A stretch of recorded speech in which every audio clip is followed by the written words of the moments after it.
to the ExEm podcast. Here's your host, my dad.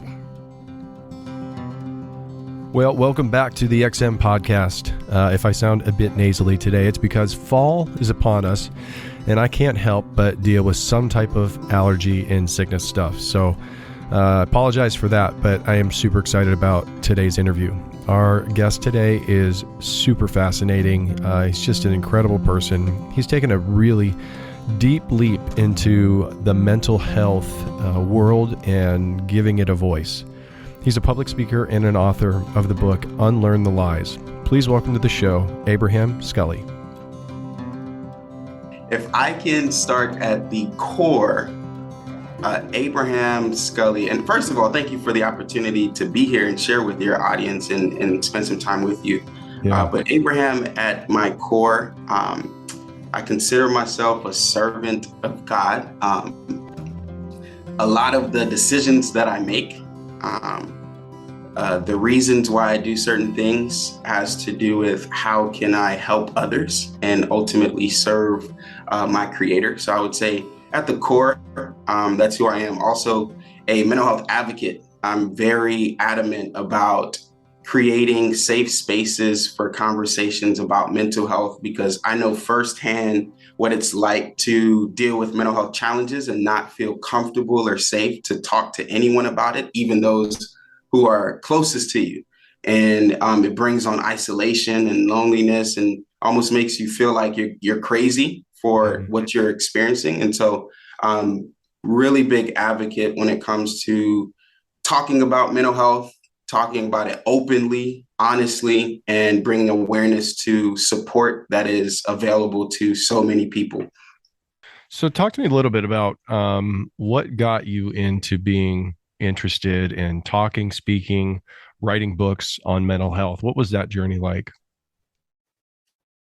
Ever since I was young, I knew that I wanted to do something with my life to help others or to be some sort of light. I think it has a lot to do with my upbringing, growing up in a Jamaican household, two Jamaican parents, also a Christian family where there were certain values that we had, giving, serving, working hard, doing as much as we could with whatever it is that we had. And so being raised with those values and principles kind of just developed this passion within myself to do more with my life, not kind of just coast. And so ever since I was young, I was always looking for opportunities to help others, to use, whether it's an experience that I had, maybe money that I had, whatever I had to help someone else. And going through school, had a few challenges, familial challenges, and kind of led to me going into high school and going from being a very good student to really struggling behaviorally within my relationships, just a bunch of different challenges. And I had an opportunity to really sit back and think, what am I doing with my life? What is coming as a result of the actions that I'm taking right now? I had a mentor in high school who looked at me and he could see the potential in me. And he looked at what I was doing with my life and how I was living and how it wasn't productive. And he mentioned to me, he said, "Hey, I know you're going through some challenges at home, but did you realize that everything that you are doing and everything you have done is actually affecting you? It's not affecting anyone else."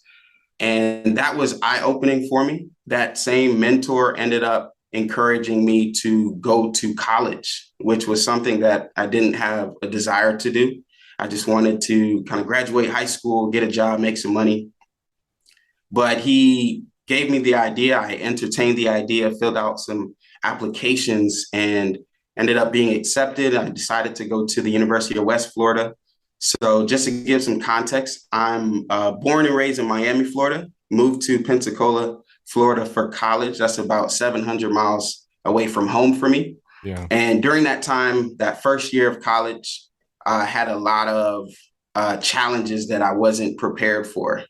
One being the first in my family to go off to college. So kind of just the expectation to do things well, no mistakes. Also having to provide for myself financially, had to get a job. I was working full time, was a full time student, and experiencing a lot of stress.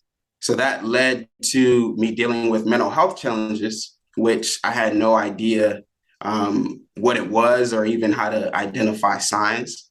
And I went from being a very optimistic person to isolating myself, withdrawing myself, not wanting to do anything, not literally being able to get out of bed.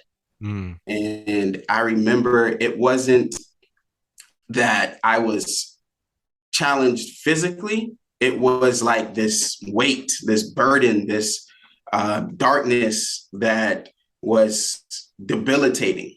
Mm-hmm. So I knew myself well enough to know that something was wrong, but I didn't have a name for it. And it wasn't until a best friend of mine, she recognized that things were changing and things weren't going well. She reached out and she encouraged me to get support and counseling support specifically. And I ended up reaching out to a counselor on campus for the first time, sat down with a professional, got some help, was diagnosed with major depressive disorder, and started that journey of treatment and recovery. And when I was going through that process, which was a long process, a lot of ups and downs, and it even led to me ultimately withdrawing from school because things got worse before they got better. But throughout that process, I realized that what I was going through at that time, there were a lot of people dealing with similar challenges, but no one was talking about it. Not on my campus, not within my family. And that was a problem for me. So at that time, I took it as an opportunity, a responsibility, whatever you want to call it, to be a voice to what was obviously happening for so many people, and just bringing awareness to mental health resources, because so many people needed the help, but they weren't talking about it. Yeah. And so they weren't getting help, and they were suffering silently. So that got me into the work, and years of doing that kind of, it evolved, and I started to find more opportunities to bring more conversations to the forefront and advocate for awareness and change around this. And I'm here today doing this work. Love that. Abraham, if you were able to take a look at that time when you were in college and thinking back, and oftentimes as a mental health therapist, people come to me with the symptoms of depression, but often there's things underneath that are causing the depression. So the depression becomes the symptom. There's a deeper rooted, oftentimes it's a lie, oftentimes it's a wound, a perception issue. Talk to me a little bit about what you can now look back on that era, that season of your life, and go, what do you think was perpetuating? It sounds like there were some performance things maybe with your family. Just talk a little bit about that, because I think it's so important for people to hear that.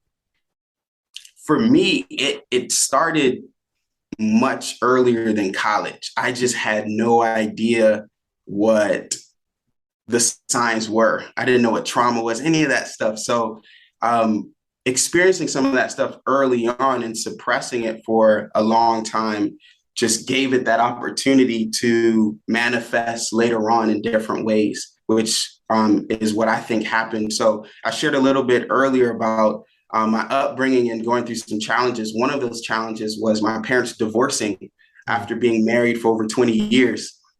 And it wasn't later that I learned that, experiencing that, especially as a child, is a form of trauma, right? That can be traumatic. And I just didn't know. So during that time, I continued to suppress the feelings that I had about my parents no longer being together, having to go from house to house, and having to see certain things that I don't think any child should have to see, and not having a safe space to say, hey, that doesn't make me feel good, or I actually want to cry, or I feel upset. There was no space to talk about it. So just think about, a teenager kind of just suppressing that, going to bed at night thinking, well, I'm not supposed to talk about these things.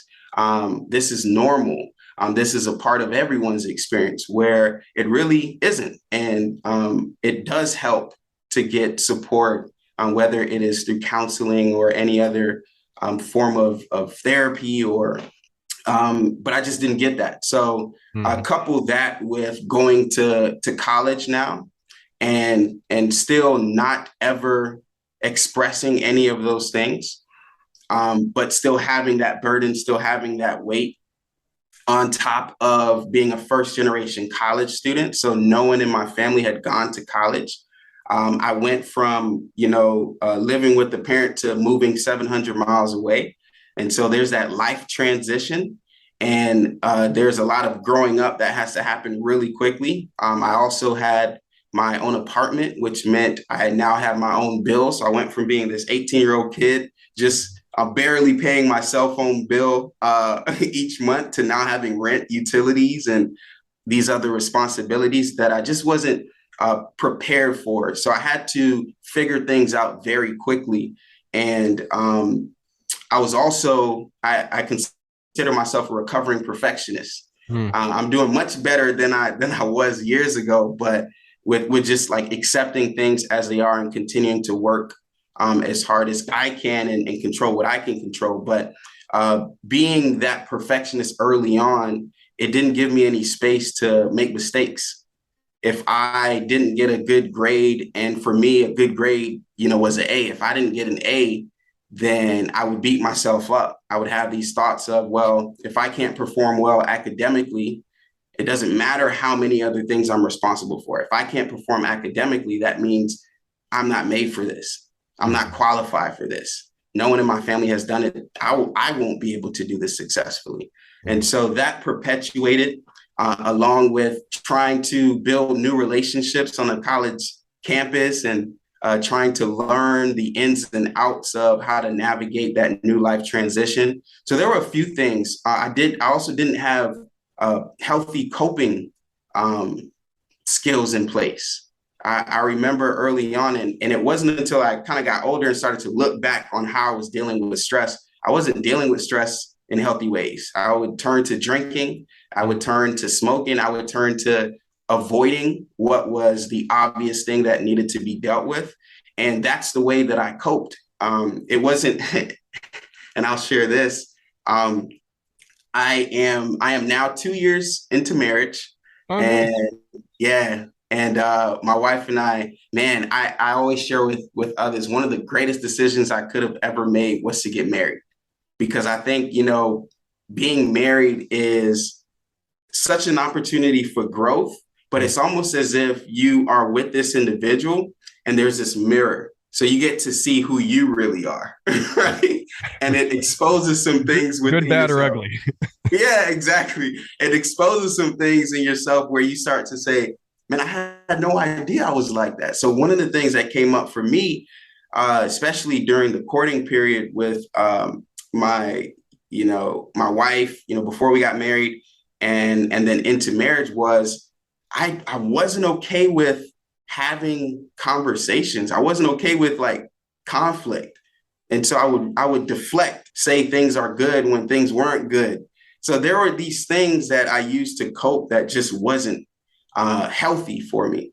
Man, that's really good. And I think it's important for people to hear, because in my practice, I work with so many people that come in and they are just loaded down with unprocessed experiences, trauma. And I think oftentimes it's just the human nature is I want to avoid that. I don't want to address it. You can go back to Genesis, and the first time the fall of man happens, Adam and Eve, what do? They avoid God. They hide and avoid and move away. Talk to me about the importance that you have found about expressing and being able to address those wounds, and how important that's been for you. Such a good question. I think first it has to do with the perception that we have about addressing it. I think the reason why we don't address it is because we think nothing good is going to come from that. We think it's going to be more harm than good. It's not going to be effective. So a lot of the work that I had to do was, and you mentioned earlier about, the books. So I wrote a book called Unlearn the Lies. And for me, it had a lot to do with unlearning some things and relearning some better things that could actually serve me. And I had to unlearn a lie that addressing these things is actually not a good thing, right? Because I think the first thing that we feel, when we experience the trauma is hurt, betrayal, pain. And because we've experienced that, that's the thought that we feel is going to, or that's the feeling that we think is going to come back, which it may when we bring that up again. But I've learned throughout my own experience that the more I address it, the more it helps me to become a healthier individual. And so that perception is, if I address this, I'll become healthier. And if I'm healthier, I will be effective in the relationships that I have. And I don't want to be unhealthy. There was somebody, I was doing a training the other day. Someone mentioned this phrase. She said, hurt people hurt people. Yeah. I was like, wow, that's powerful. Yeah. And there are a lot of people walking around hurt, have no idea that they're hurt from whatever they experience. And they're now passing that same hurt onto other people.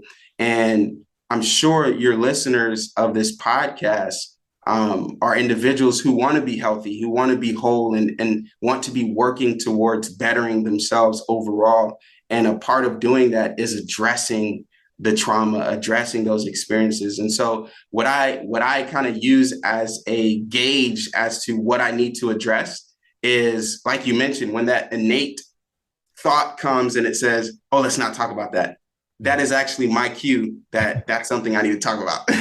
So that's so true. And, if somebody's listening right now and they're, we've kind of highlighted the month of September is Suicide Prevention and Awareness Month. And if somebody's in a depression and if somebody's dealing with these thoughts, what are some of the things that you would share with somebody to say, this is what I mean to address it? Like, oftentimes I hear what clients will come to me and they're like, I hear what you're saying, but I don't know how to do it. What are your thoughts on helping somebody understand what it means to address those things? Yeah, I would say accepting has a lot to do with addressing. And the more we run from what is actually true for us, the more we also run from actually working through that. So I had to accept at a certain point that I was depressed. That was very difficult for me because I've always seen myself as this strong person. And because of the stigma associated with mental illness, I thought depression meant that you were weak. Yeah. And so admitting to myself that in this moment, I am depressed. In this moment, I'm not able to operate like I've operated in the past. And I have to now give myself extra grace to grow through this period. I had to admit and accept that this is where I am. So that's one part of really addressing it. The other part is being open to something different. Mm-hmm. And something different may mean reaching out to someone and not just speaking with them, but taking the insight that they have and maybe applying that to your life. Mm-hmm. But then also just showing up as you are authentically. And I think for many people, because of the different roles we play, we have on different masks for different roles. And the more we're able to really show up and say, this is how I'm doing, this is where I'm at, this is what I need, it helps us to really process these emotions and work through some of these challenges. So I would say also journaling has been extremely helpful for me. Really being able to get my thoughts out of my head and on paper and seeing, okay, this is how I'm doing. It helps me to develop more self-awareness. Yeah, I think it's important. You said in the first chapter of your book, which I appreciate you sending to me, that depression is a real thing.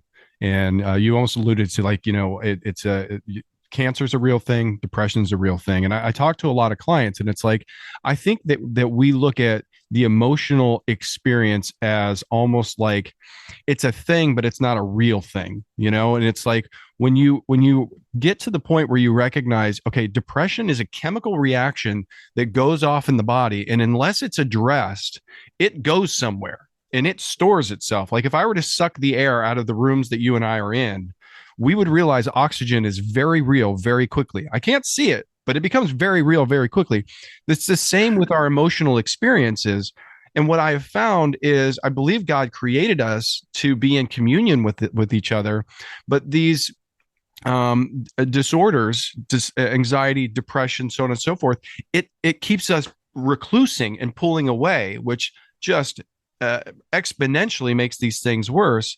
And so you mentioned something. I love how you used Matthew 22, 36 through 40, which Jesus is essentially saying, love your neighbor. And I heard I can't remember who it was, and I should be able to quote who it was, but I can't remember. But he was like, if you loved your neighbor like you love yourself, most of the people in this world hate themselves. And so nobody would have, I've never looked at the verse like that through the lens of a trauma mind or a mental health, because most people are like, if you love yourself, you'll love other people. But most people walking around the world right now don't love themselves at all. And so then that's kind of that hurt people kind of thing. What are your thoughts about, just some of those things? How's that resonating with you? Yeah, it's so important that we know what love actually is and understand what love is so that we can give that to ourselves and in turn give that to others. And I think the great example that we have is what Jesus did and how he loved others. He gave, right? And he sacrificed and he spent time. He showed compassion for those people, right? We see examples in the Bible of people who were ostracized, who were isolated, and they were said to be, hey, they are in that corner, right? There's a lot of stigma over there. Jesus came to those people and he gave. He spent time with them. He made sure that they felt seen, they felt heard. And as we look at his example, then we can model that example versus this idea of what we think love is, which I think can also be skewed in many cases. I think love has a lot to do with action. It has a lot to do with what we do intentionally for the well-being of the individual, whoever, we're giving that love to. And the more we're intentional, with ourselves, we're able to recognize, okay, this is how I can do that for other people. So that's what's really coming up for me is, this was a really difficult concept for me because I also grew up, watching. So my dad was a pastor growing up. I watched my dad, give till there wasn't anything left. Yeah. Right. And I didn't see necessarily what it looked like for him to love himself and care for himself in the same way he did for others. And so I just adopted this way of being where it was forget about me and just give to everyone and anything else. But that leaves me depleted to the point where I have nothing left to give. Yeah. And so for me to continue giving and loving others, I have to make sure that I'm taking care of myself. So true. It's like, I always use the analogy because I do a lot of speaking on self-care. And I use the analogy like when you're on an airplane and they talk about the oxygen masks coming down, they always tell you to put that on first so that you can be present and able to take care of others. If you don't do that, you're actually no good to other people. And so if you're not practicing healthy self-care, like my wife and I've shared this on the podcast before, we have a wonderful relationship, and she really understands like she can tell when I'm starting to get to that place, and she'll go, Matt, go play golf. Like I'd rather you come home after 2 hours of playing golf or 4 hours of playing golf. You'll be a better husband and father with that self-care versus I can see you're depleted. And I'll do the same thing with her. Her thing is going out with her girlfriends and her sister and whatever. And I'll tell her, hey, you know what? I think it's time to call the girls up and go to dinner. And it takes you out of the home for a little bit. but you come back in rejuvenated and you're operating at a higher, better level. I can be a better father, a better husband when I'm doing that, versus there's a mentality I think a lot of people have that's just like, I'm going to grind and grind and grind and grind and grind, but you're actually doing a disservice to the people you care about. Does that make sense at all? It makes a lot of sense. And there's a lot of truth in that. When we are healthy and when we're, whole and even working towards being whole, it shifts the way we see how we support others. Mm-hmm. Because a lot of what we're doing for others is maybe, from the perspective of an unhealthy lens or what I think they need, versus being healthy and being whole to be able to recognize what this person needs by communicating and learning what they need, or building that relationship, which only happens when you're doing well. Yeah. When you're depleted, you don't have the energy, you don't have the ability to even give from a healthy place, which does take work. And it does take a lot of, shifting the way we see what we do, and even, doing what's different from what we see in the culture. Yeah. And that takes intention. It's funny. Recently, I've been going through Matthew, Mark, Luke, and John, and I probably should go back and write down how many times when Jesus does a big speaking event, he disappears. The guy's disappearing all the time, and it's self-care. He's taking care of himself. He's probably by nature, what we would call an introvert. He's spending time and spending energy out, doing all these things, and then he goes off by himself to pray. And it's like, yeah, if Jesus is doing that, that's probably a good sign that maybe we should take this self-care into consideration. And I think a lot of people don't. We just run ourselves ragged. When I talk to people, and I'll usually say, hey, how you doing? If you tell me the next 3 or 4 times that I see you, well, it's just busy. We're busy. At some point, you're not busy anymore. That's just your life. Busy is like an exception. You can say that like one time, but if you're saying I'm busy every time I see you, you need to figure something out in life, because you're not operating well. And that's where we get depleted. And I talk to people all the time: halt, hungry, angry, lonely, tired. When those start to elevate, you will not respond to the people you care about, to your family, to your coworkers well. It's like we just become reactors and not responders. And when you're a reactor, you're not filtrating through all the gifts that God has given us to be able to engage appropriately, versus being slow to respond and being slow. I mean, all of those things, it just causes us emotional upheaval in our lives. Talk to me a little bit, Abraham, about the journey that you're on now. Like, what are you doing now? You talked about the book. It's called Unlearn the Lies. I was able to read the first chapter, and I'm excited to be able to read the rest of it, because it was very, very good. So what's going on in your world now, and what are you doing around your passion for mental health? First of all, I love the point you brought up about Jesus and self-care. Yeah. I don't think I ever thought about it in that way, but it's so true. That's what he did. And again, that's our model. Right. Mm-hmm. We can use that as a model, and self-care can look different for all of us. It's about just exposing ourselves to a ton of different tools, seeing what works for us, and then working it. Yeah. So I love that. These days, so I am actually the CEO of Speaks to Inspire. We are the mental health solution for young adults suffering in silence consulting agency. So we have a team of speakers, and we do seminars, workshops, presentations all around mental health education, bringing more awareness to mental health conditions, resources that are available. And we work primarily in colleges and universities, and also some schools as well. But the whole goal of that is breaking down the stigma and making the resources more accessible, because the more we talk about it and normalize the conversation, the more these young adults can recognize, okay, if I find myself in a struggling position, I know that I don't have to suffer in silence because I learned that thing in that session. I learned that thing here. I know that there are resources, whether on my campus or in my community. So our goal is really to have these safe spaces where we're having these conversations. We also do suicide prevention trainings as well. And the goal behind that is bring awareness to the signs that we can recognize when it comes to someone in a crisis situation, and developing the confidence to intervene and to say something and to get that person the support that they need. So that's what I do. I also do a lot of writing. Like you mentioned, I wrote the book, and that happened in around March of 2020.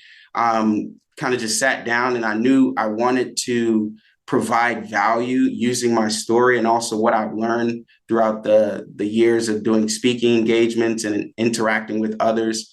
I wanted to bring more value around this conversation. And so I wrote that book highlighting the misconceptions that many of us have around seeking support and even mental illness, and helping readers to take practical steps to unlearn some of those lies and reshape the way we think about mental health in general. So I'm doing a lot of that work. So speaking, traveling, grateful to do, podcasts, conversations like this one here, and continuing to be a voice for those who feel like they don't have a voice and feel like they're alone. And I'm constantly reminding others that, hey, there's help, there's resources, you're not alone. And there are individuals who know you, love you, and want to see you well, and are willing to do whatever it takes to give you that support that you need.